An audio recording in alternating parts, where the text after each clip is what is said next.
Reagan. Thanks, Caroline. Prior to the Iran conflict, the SAVE Act was really the focus of the news cycle. Is the SAVE Act still a priority for the administration? Absolutely. Could you just provide an update on the administration's talks with Congress to get the SAVE Act through? SAVE Act is absolutely still a priority for this president and the administration. The focus, of course, of much of the president's time right now is on ensuring the success of Operation Epic Fury, but the president can walk and chew gum at the same time, and he's very much continuing to focus on the issues that matter here at home for the American people, including the passage of the SAVE Act, including on bringing down the cost of living, which is why you'll see the president in about an hour and a half at the Ratepayer Protection Pledge Roundtable, where he will be sitting with big tech companies, with AI companies who are building in communities across the country and have pledged to pick up the cost of the electricity tab in these small towns and communities across the country, which is a great thing for American consumers. So you'll be hearing from the president directly on this very important domestic agenda item later this afternoon, and it's something that he mentioned in his State of Union address. So check it off the list as another promise made and kept by this president. Sure, go ahead. Thanks, Caroline. I just wanted to get back to Danny's question. So those four objectives that you read out do not explicitly include regime change. If those objectives were achieved and the Islamic Republic still existed, would that be an acceptable outcome? That's a hypothetical question that I'm not going to engage in. Again, right now the president and the commander-in-chief are focused on executing the success of Operation Epic Fury, which we are already doing so in a very tremendous and impressionable way.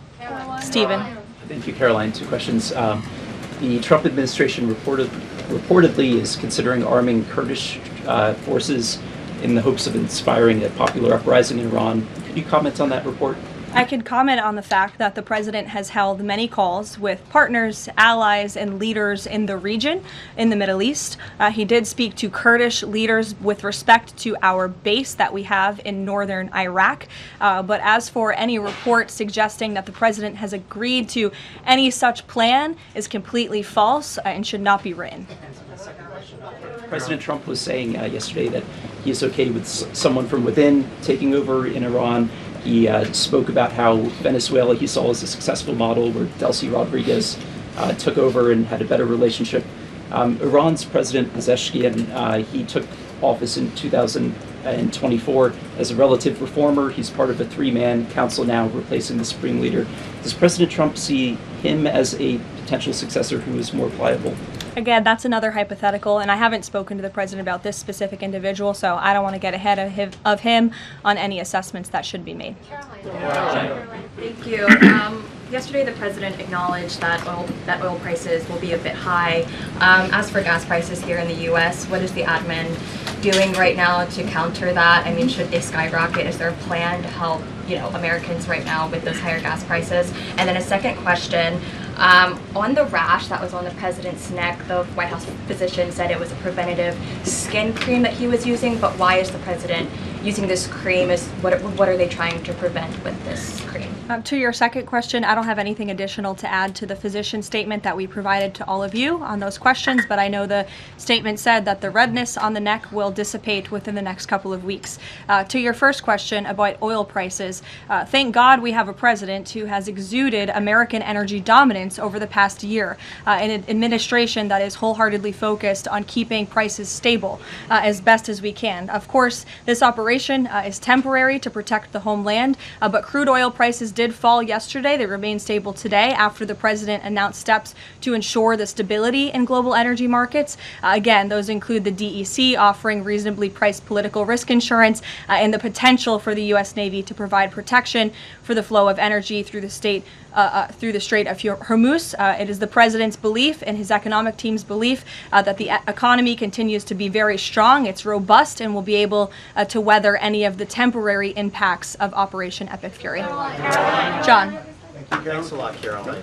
Just to follow up to that, the timeline for making the Strait of Hormuz safe for oil tankers to transport their oil through the strait, what is that timeline and what can the president do to speed up that timeline? I don't want to commit to a timeline, but certainly it's something that is being calculated actively by both the Department of War and the Department of Energy. They're working very closely. Both secretaries are in all of the briefings on this subject with the president, and this is, again, something they're monitoring, and if and when necessary, the United States Navy will provide assistance to escort oil tankers through the strait. Karoline. Sure, in the blue. Thank you, Karoline. You're not in blue, Andrew. Go ahead. Yeah, thank you. Well, I guess you are, sort of. I'll go to you after. You had mentioned about the commercial aircraft being used for the evacuations. What about the use of military aircraft? Would that happen in conjunction with Correct. that or subsequent to? That is something that is definitely underway, and of course we're going to use that in conjunction. We want as many planes, whether they're chartered, commercial, or military, taking Americans out of the Middle East and returning them safely home. So yes. Andrew, go ahead. You're welcome. At the top of the briefing, you listed a long list of grievances against the Iranian government, going back to the takeover of the embassy in '79, barracks bombing in the '80s, etc. But no one from the administration has laid out the imminent threat that was supposed to be taken care of by this. And the rationales offered by, say, Secretary Rubio, the President's National Security Advisor, said that the threat was retaliation against American interests from Iran after Israeli strikes. The President says it was his own feeling that Iran was going to attack. Why is it that across the administration you can't say what the imminent threat against the United States was that required us to launch this? And also, Prime Minister Starmer told Parliament today that his reason that he didn't allow the use of British bases was that he was not satisfied that there was a lawful basis and a viable, thought-through plan. Was there an attempt to provide the UK government with a legal basis for these strikes and a viable, thought-through plan? To the first question, I completely reject the premise of your question. You have had the President of the United States, the Secretary of War, the Chairman of the Joint Chiefs, the Vice President of the United States, the Secretary of State, and now I am out here today to explain to you exactly what led the President to make the decision to launch Operation Epic Fury. And President Trump does not make these decisions in a vacuum. This decision to launch this operation was based on a cumulative effect of various direct threats that Iran posed to the United States of America, and the President's feeling based on fact that Iran does pose an imminent and direct threat to the United States of America, based on the fact that they are the world's leading state sponsor of terrorism, based on the fact that they were rapidly and aggressively building up their ballistic missile program to give themselves immunity within their country alongside their navy, so that inside their country they could continue to create nuclear weapons and nuclear bombs, which would of course pose a risk to Americans in the region and even Americans one day here at home. And then another point on this is the President found that through these extensive, exhaustive, failed negotiations with Iran, that they were hell-bent on death and destruction. So again, the President was not going to be just another president on a very long list who sat back and stood by and passed the buck of this direct threat to the next administration. The President had a feeling, again, based on fact, that Iran was going to strike the United States, was going to strike our assets in the region, and he made a determination to launch Operation Epic Fury based on all of those reasons. And I would like the media to actually report on all of them, rather than just picking sound bites from one person in this administration and saying, oh, they're contradicting the other person. No, again, these decisions are not made in a vacuum. They are made by the President's feeling that Iran was going to strike the United States and our assets in the region, and he was not going to sit back and watch that happen. The determination was made that the President was going to strike first alongside Israel, and that has obviously been proven to be the right decision and an effective one at that. Libby, go ahead. Thank you, Karoline. A two-part question for you here. First, has the President spoken with the family members of those U.S. service members that were killed? Second, given what you've outlined throughout this entire briefing, I mean, the United States has sunk a bunch of Navy ships. We've hit all of these targets. What can Americans expect the goal to be moving forward now that the the U.S. has accomplished all of this. What is victory, given we've even taken out Iran's supreme leader? That was an explicit goal of this. Again, victory will be determined by the commander-in-chief once the goals and the objectives that we have repeatedly laid out are fully realized. Again, we just, in the next few hours, will be achieving that dominance over the skies, which means the United States military will be raining missiles and weapons down on Iran to hit these specific targets that have been identified as crucial to take out by the Department of War. Sure, John. Thank you so much, Caroline. Has the U.S. posture changed in regard to a nuclear North Korea, given the latest strikes on Iran and the fact that the stated goal is to make sure that Iran is not a nuclear country?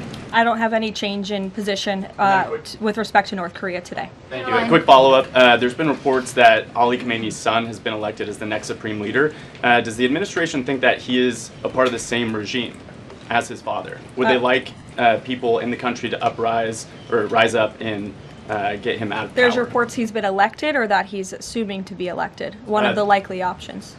Pardon me, what was that? That he's one of the likely options or that he has been elected. Okay, so we'll wait to confirm until someone actually is elected. Kaitlan. You just mentioned that the president is going to attend the dignified transfer for these families. Given what Secretary Hegseth said this morning, is it the position of this administration that the press should not prominently cover the deaths of U.S. service members?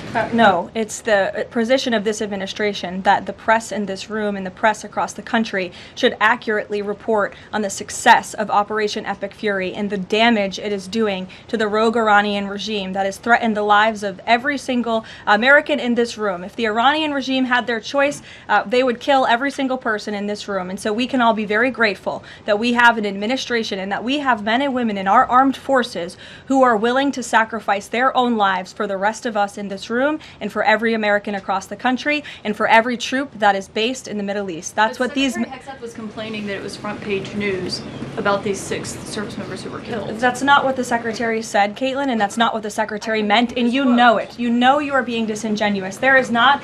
We've never had a Secretary of Defense who cares more. Drones get through or tragic things happen. It's front page news. I get it. The press only wants to make the president look bad. Yeah, as you know, we cover the deaths of U.S. service the, members under every president. The press does only want to make the president look bad. That's a fact. Especially you. No, listen to me. Especially you and especially CNN. And the Secretary of Defense cares deeply about our war fighters and our men and women in uniform. He travels all across this country to meet with them, to connect with them, and your network has hardly ever probably reported on that. You also had the chairman of the Joint Chiefs, Chairman Kane, who's a brave patriot, standing alongside the Secretary at the Pentagon this morning, again expressing his condolences to these families. And I just told you that the President of the United States will be attending their dignified transfer. So please, that's not making the president look bad. That's showcasing that. We expect you to cover that as you should. We expect you to cover that as you should, Kaitlan. But you and your network know that you take every single thing this administration says and tries to use it to make the president look bad. That is an objectable fact. I don't think covering troop deaths is trying to make if you're trying to argue right now that CNN's overwhelming coverage is not negative of President Donald Trump, I think the American people would tend to agree, and your ratings would tend to disagree with that as well.